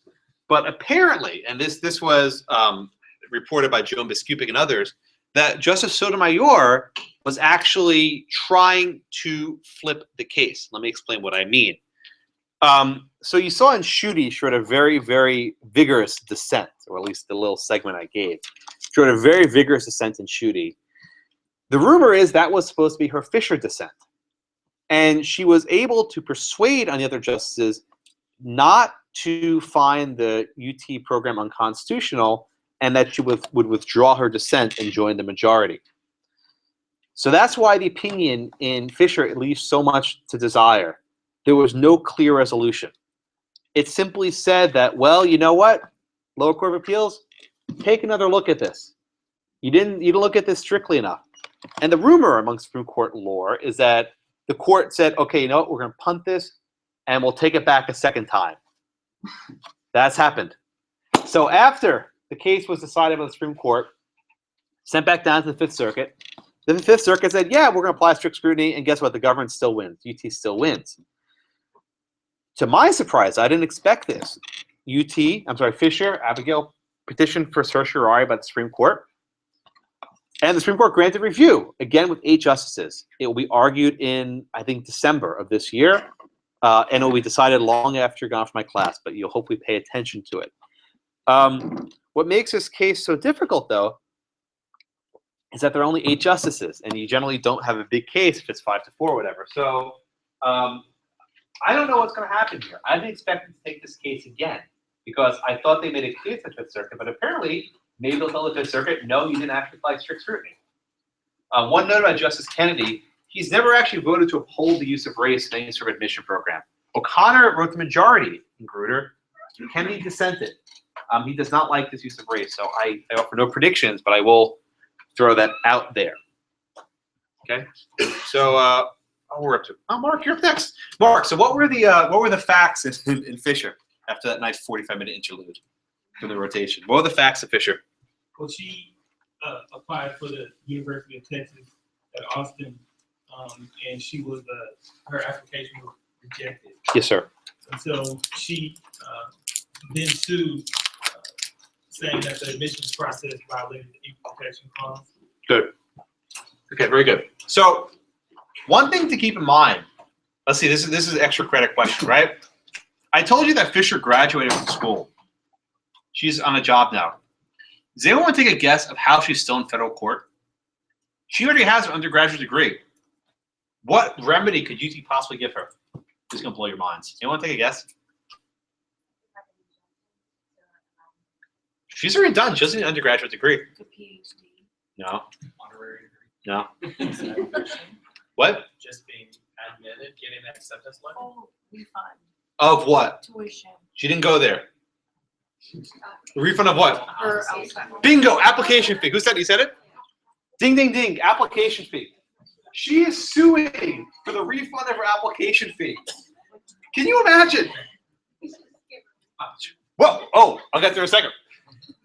She is suing for her, was it $75, whatever it is, right? Something like that. She is suing this entire massive, she graduated from school 4 years ago, right? Twice!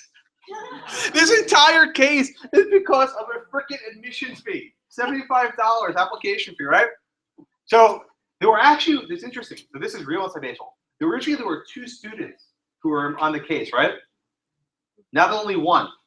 The other one dropped off. Why? She's at law school in Dallas, Texas Wesleyan, or A&M now. She's a law student. She's like, I do not want my name on this freaking case. I do not want my student reading about me. Probably a smart move. So I think Yvette, someone said, why don't they refund her money? So this is real inside baseball. Texas did not want to refund her money. They want to keep this case alive. Texas wants the Supreme Court to uphold their program. In fact, the lawyers for the government of Texas said, just refund the damn fee and get rid of this case. UT, hook 'em, right? They want to resolve this. And actually, their Supreme Court team is about the same record as their football team. They're losing. But, oh, sorry. That was low. I'm sorry. Not a strong joke. Yeah, Janine. Who is representing Fisher? Ed Bloom. Okay, so the lawyer, it's a guy, a Texan named Ed Bloom brought the case, but it was a guy named Burt Ryan, who's a lawyer in D.C. It's from Wiley Ryan, who's representing Fisher. And interestingly enough, Texas did not rely on the Texas Solicitor General to defend the law school. They hired a lawyer named Greg Garr, who's a prominent D.C. lawyer, former Bush administration Solicitor General. Anyway, so Mark, Just kind of goofy question, but because the damages is max $75, a law firm can't charge or they have to be doing. This is a mission case, right? Ed Bloom, who brought this case, also brought Shelby County v. Holder. So Shelby County v. Holder was a voting rights case. This guy, who's a friend, he's fairly conservative, and he brings these cases to challenge us. Also this year, the one person, one vote case, Evanwall, that's his case also. So he basically designs these test cases to go to the Supreme Court. That's his mission. He has it's called the Project for Fair Representation. You can Google them. The Project on Fair Representation. He has another suit. Oh, this one you're gonna love. He sued Harvard University. Who are his clients? A bunch of Asian kids who didn't get in. And Bloom's arguing that because they're Asian, they're actually punished because of their race. This case, this one's going to blow stuff up because it's not just against state institutions. Private schools are bound by the Civil Rights Act of 1964. They cannot discriminate based on race. His Asian suit, this one has damage. I mean, this one has legs. because you can actually show discretely how like being Asian is like 100-point decrease in your SAT score. It's pretty. Anyway, so the Asian case is on hold pending Fisher 2, but that will probably come to a case textbook near you soon enough.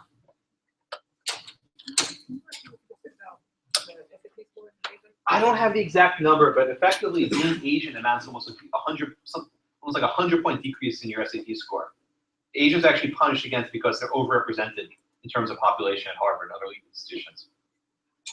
Yeah. Just really quickly, when they came out with the writing portion of the SAT, that was my junior, I think, and one of the reasons that they told us that we were taking the writing portion was because Asian students were scoring so high mathematically, and then they only needed for. Yeah, I don't know anything about that. I don't know anything about that. Aaron, and then we'll move on. Yeah. Just make sure, is the institution itself shaving 100 points off of their SAT score? They're not deleting it, but it's effectively a 100-point handicap. Okay. I'm making that number up, but that's in the ballpark. That's an undergraduate. Yeah, undergraduate. So one aspect of Justice Thomas's Fisher dissent, which I do want to focus on a little bit, is I remember reading this. I was actually I was doing a TV hit on KTRK, whatever, Channel 13, whatever this was, and I was reading this like, wow. He makes the point that there's no difference between the arguments used to justify segregation and the arguments used to justify benign use of race. And let me just walk you through some of these, right? He goes to the desegregation cases, right? And he says, you know, the Prince Edward, Virginia School District came to the Supreme Court and said, you know what? We can't mix the races together, right? Because if we do, the educational opportunities will be worse for the blacks. Why? Well, because if all the if we allow blacks and whites in the same school, all the whites will flee to the suburbs, and all the tax dollars will flee, and the black schools will be underfunded. Okay. He then juxtaposes this exact argument to the arguments in favor of affirmative action, saying that if we don't consider race, then we will not have a diverse force and not get whatever financial funding from minority students.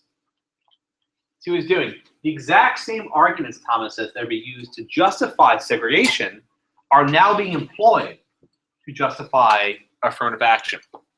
Or, for example, Texas told the Supreme Court, we can't let black kids into UT Austin Law School because there'll be racial strife and people will, you know, fight each other, right? We need to have, you know, a campus at TSU and a campus at UT, and everyone will be all hunky-dory, right? And Thomas replies saying, well, that's the same argument we have here, that we need to use race to improve racial relations. Now, the difference is palpable, right?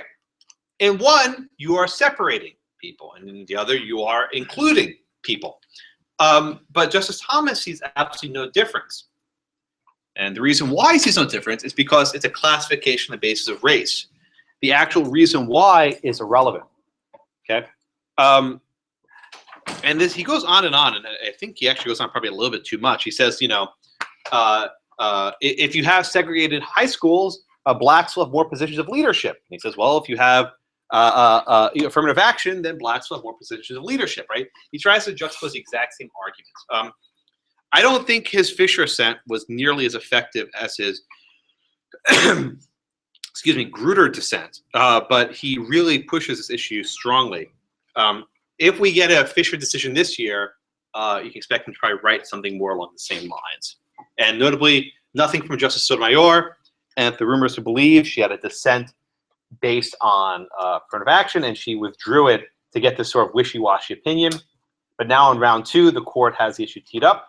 One thing to note, the court is not going to overturn Grutter. How do I know this? Because the question presented that the court granted is saying, is the Fifth Circuit's ruling consistent with Grutter? So all this is saying, are they following Grutter? Grutter's not going anywhere, which is why I don't understand why they bother taking the case again. But we'll see. Okay, any questions on Fisher? Fisher 1. Yes, Michelle? Is it important to know whether, I have here in my notes that she said that UT didn't use the holistic approach to admissions. So one of the issues in Fisher is how much deference do we give to the educational institution, right? The majority was suspicious, saying, listen, UT, you say you're doing holistic, we don't believe you. And the lower court didn't really ask enough questions to prove you're doing a holistic review. It's about deference, right? You would think after Grutter that the courts will defer to the educational institutions. But Fisher tweaked that. Fisher said, oh no, we don't defer that much. We want to see what's behind the curtain, right? We want to see what you're doing. And then we have RBG, Justice Ginsburg, right? Who says, listen, UT followed Grutter. They did exactly what Grutter said they ought to do. How on earth are we here now telling them that they're not doing it right? And Ginsburg also conceded correctly that the 10% is not race neutral. Okay.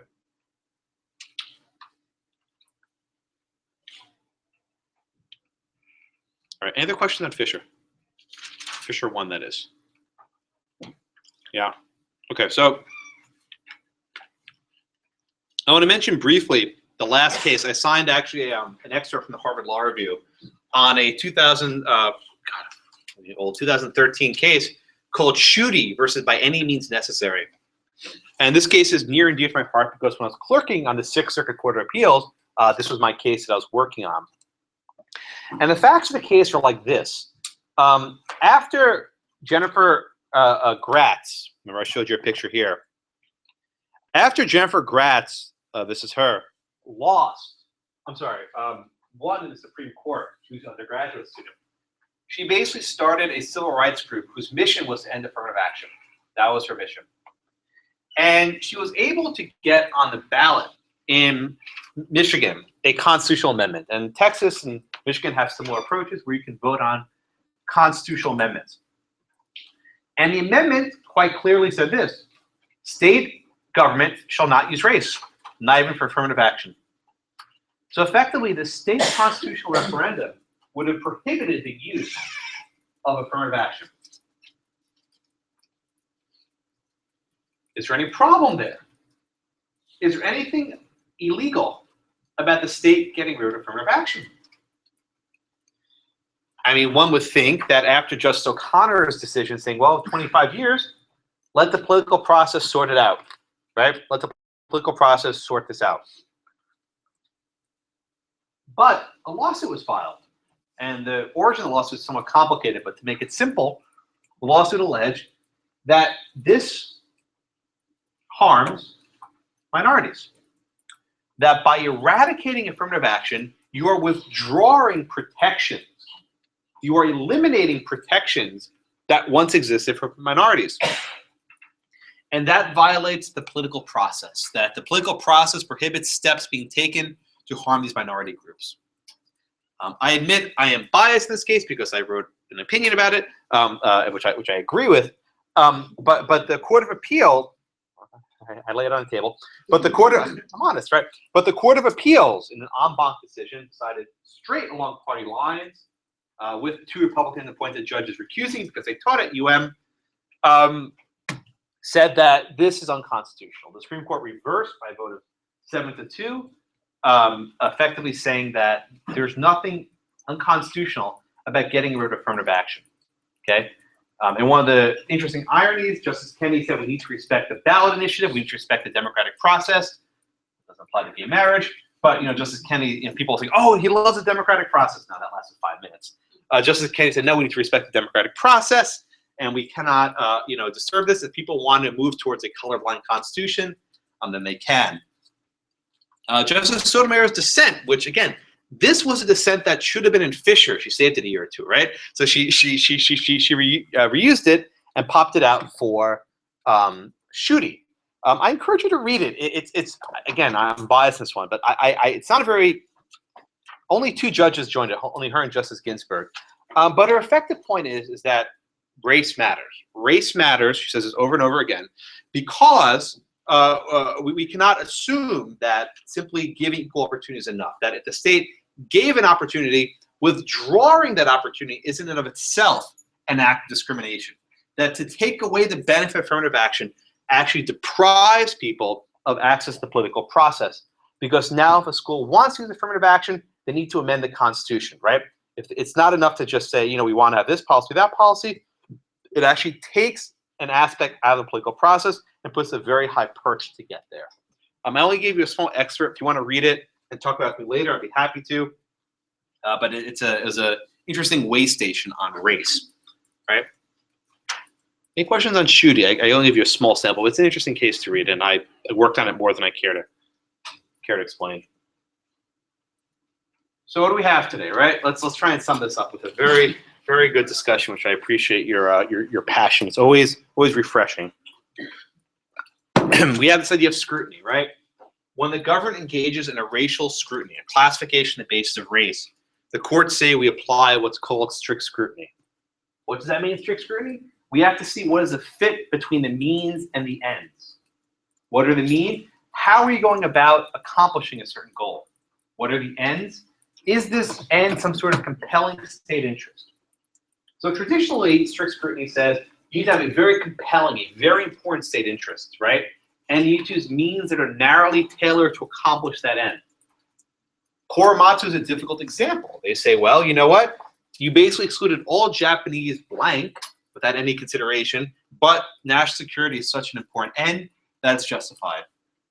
Leading up to Grutter, every single racial classification was invalidated. There were a couple that I didn't mention, but were in the notes. For example, one case called Adiran versus Pena, right?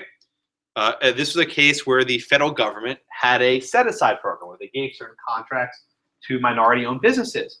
And the Supreme Court said, no, you cannot do that. That even if having a diverse federal contracting workforce is important, you cannot get there by having these set-asides. These are racial balancing. These are unlawful. So that is not going to fly. But then we come to the case of Grutter, where the Supreme Court recognizes, perhaps implicitly, well, you know what? You can't have quotas, but we'll like to do this kind of race holistic thing. As long as you don't tell us what's actually going on, you're fine. And they upheld the Affirmative Action program, perhaps for 25 years. Fast forward a decade to Fisher #1, and the court effectively said, you know what? I know we said we'll defer to educational institutions, but we really mean it this time, right? Fifth Circuit, go take another look at it. And I realize I'm teaching something with a vacuum because any month now we may get another decision, and I'll have to change what I'm about to say, what comes next. But more likely than not, the court will even make it more strict. One of the fun aspects of teaching ConLaw is every year it's a different class, and I never know where it's going to end. Okay, questions?